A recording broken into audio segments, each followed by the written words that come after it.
نبی کریم صلی الله علیه وسلم ته یو صحابي رالی، له ده سره بیعت کوي. د درو شیانو بیعت له ده سره وکړو، یو د لمانځه کولو او دویم د زکات ورکولو او دریم ده ته دا ویلی دی چې ته خیرخواهي کوه، ته په عامه معاشره کې له عامو انسانانو سره ښه ګزاره کوه. نو موږ تاسو ته پکار ده چې موږ تاسو باید په معاشره کې د ښو اخلاقو سره د ښو صفاتو سره خپله زندگی تیره او خدا نخواسته که چیرې موږ ستاسو زندگی دا رقم ته وي چې زما او ستا له ژبې څخه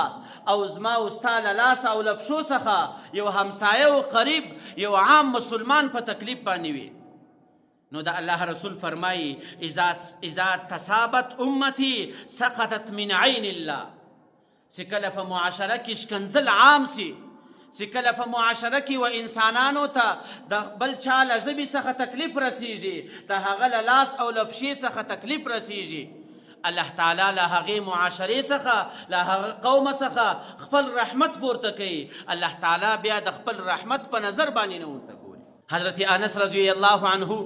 له نبی کریم صلی الله علیه وسلم سره په کور کې 10 کاله وخت تیر کړی دی،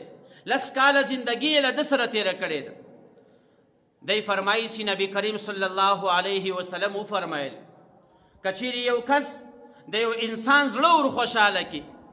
د هغه مثال داسې دی لکه هغسې زما زړه را خوشحاله کړي، او کم کس چې زما زړه را خوشحاله کړي له هغه څه به الله تعالی راضي وي، او له کم کس چې الله تعالی راضي سي هغه ته به الله تعالی په خپله رضا کې جنت ورکوي. نو الله تعالی دې موږ تاسو ته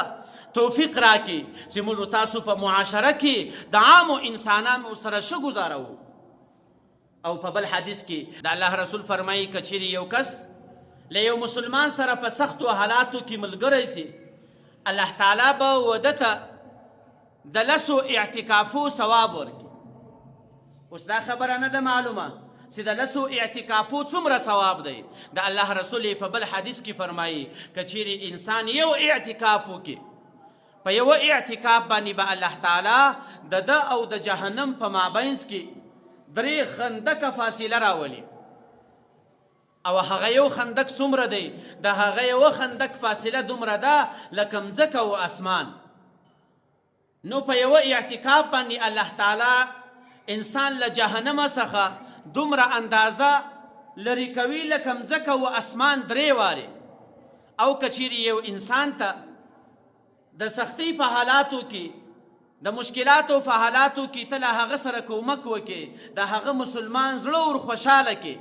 نو الله تعالی د 10 اعتکافو ثواب وتا ته درکوي چې تقریبا انسان دې سوارې له جهنم څخه دومره لرې کیږي لکه مځکه او اسمان، صرف په دې باندې چې ته له یو خپل ورور سره کومک وکړي.